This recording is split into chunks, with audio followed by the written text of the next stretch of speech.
Halo semua, kami dari kelompok 8. Perkenalkan, nama saya Igusti Agung Mas Natasha dengan NIM 821313316 dari jurusan Ilmu Komunikasi. Perkenalkan, nama saya Igusti Ayumirah Utaminingsih dengan NIM 821313317 jurusan Ilmu Komunikasi. Perkenalkan, nama saya Angelika Graciela Manek dengan NIM 821313319 dari jurusan Ilmu Komunikasi. Perkenalkan, nama saya Ketut Putri Darmasari, NIM 821313320 dari Prodi Ilmu Komunikasi. Nama saya Ikdin Andika Agastya dengan NIM 121211845 dari Prodi Akuntansi.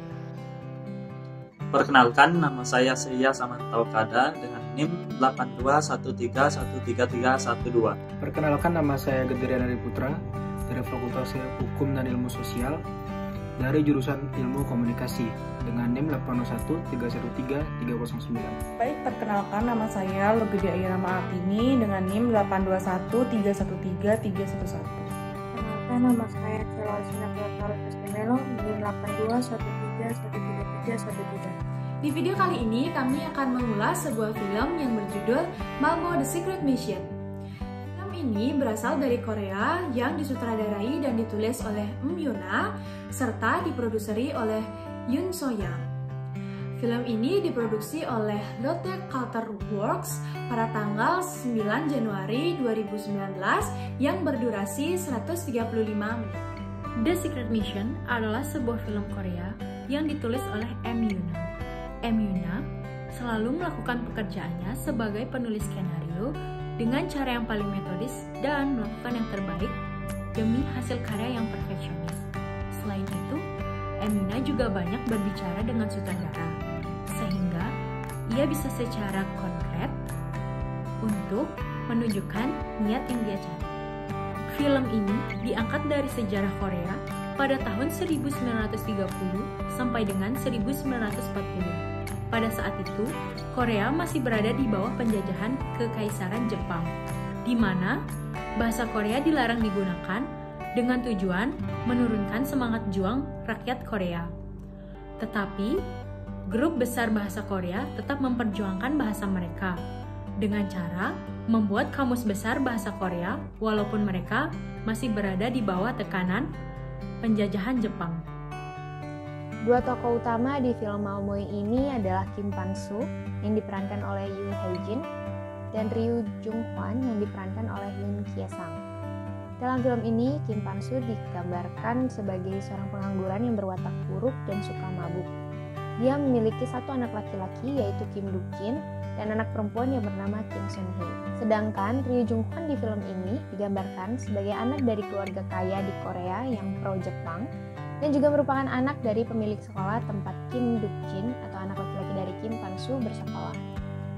Ryu Jung-hwan yang merupakan perwakilan dari Korean Language Society atau grup bahasa Korea yang ingin memperjuangkan bahasanya bertemu dengan Kim Pan-soo yang kemudian mereka bekerja sama untuk menerbitkan kamus bahasa Korea. Film ini menggambarkan bagaimana perjuangan warga Korea pada saat penjajahan Jepang untuk membuat kamus bahasa Korea. Di awal cerita, kita diperlihatkan Kim Pan-soo yang bekerja di sebuah bioskop sebagai penjual tiket. Namun sayangnya, ia dipecat karena membiarkan pencuri masuk ke dalam sebuah bioskop tersebut. Ternyata, pencuri tersebut merupakan adik dari Kim Pan-soo. Di hari yang sama, anak laki-laki dari Kim Pan-soo yang bersekolah mendapatkan hukuman dari gurunya. Kim Pan-soo kemudian pulang ke rumahnya. Namun saat sampai di depan pagar, seorang pengantar surat menghampirinya dan membawakannya sebuah surat. Ternyata surat tersebut berisi teguran agar segera membayar uang sekolah anak laki-lakinya tersebut. Karena ia sudah dipecat dari pekerjaannya, Kim Pan-soo memutuskan untuk mengikuti adiknya untuk mencuri. Di sebuah stasiun kereta, mereka melihat seorang pembawa tas berwarna hitam yang dikiranya berisi uang yang banyak. Lalu ia mengambil tas tersebut dan dikejar-kejar oleh tentara Jepang. Ternyata pemilik tas tersebut merupakan Ryu Jung-hwan. Ryu Jung-hwan merupakan salah satu anggota grup bahasa Korea dan disinilah awal cerita bagaimana mereka bisa bertemu. Keesokan harinya, seseorang datang ke rumah Kim Pan-soo. Ternyata orang tersebut adalah Mr. Jo. Mr. Jo dan Kim Pan-soo ternyata memang saling mengenal satu sama lainnya. Keesokan harinya, Kim Pan-soo datang ke toko buku tempat di mana grup bahasa Korea bersembunyi. Kemudian, Kim Pan-soo bertemu lagi dengan Ryu Jung-hwan. Ternyata Mr. Jo merekomendasikan Kim Pan-soo sebagai pekerja di sana. Akan tetapi hal tersebut diragukan oleh Ryu Jung-hwan, mengingat perilaku Kim Pan-soo yang kurang baik dan dia merupakan seorang pencuri. Mr. Jo mencoba meyakinkan Ryu Jung-hwan bahwa Kim Pan-soo merupakan orang yang baik dan dapat diandalkan. Pada suatu ketika, seorang guru dari grup bahasa Korea membuat keributan di depan bioskop yang membuatnya dihajar oleh penjaga bioskop tersebut. Kim Pan-soo yang pada saat itu berada di kereta melihat hal tersebut langsung menolong dan membawanya ke toko buku tempat biasa mereka berkumpul. Pada saat ingin mengambil obat untuk guru tersebut, Kim Pan-soo dipergoki oleh Ryu Jung-hwan yang membuat Ryu Jung-hwan mengira bahwa Kim Pan-soo ingin mencuri lagi.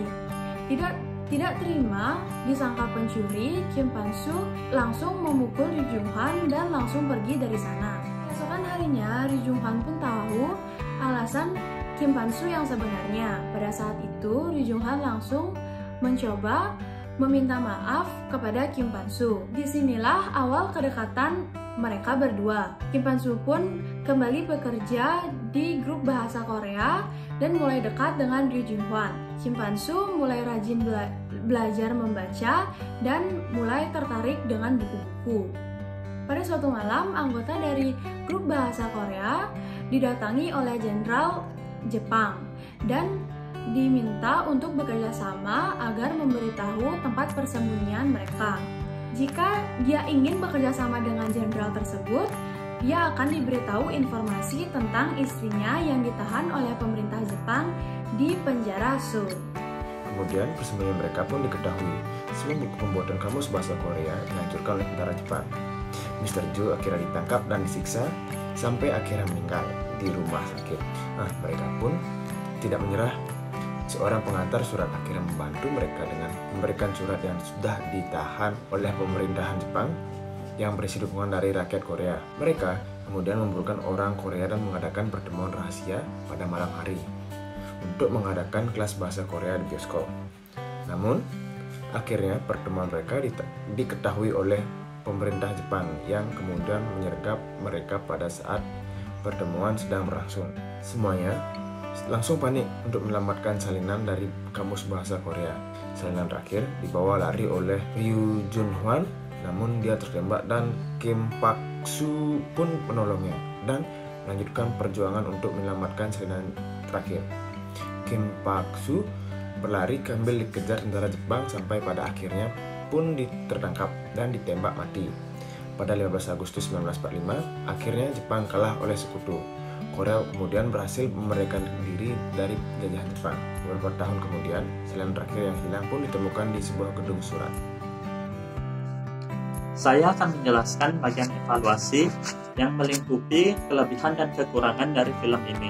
Pertama, kelebihan dari film Malmö The Secret Mission ini adalah film ini menceritakan mengenai persahabatan dan perjuangan, sekaligus menyelipkan pesan tersirat mengenai pentingnya pendidikan. Film ini juga memiliki cerita alur maju yang membuat kita sebagai penonton akan lebih mudah mengerti jalan ceritanya secara keseluruhannya. Kemudian, meskipun premis dari film ini mengenai sejarah dan pembuatan kamus bahasa Korea yang terkesan membosankan, namun justru sebaliknya.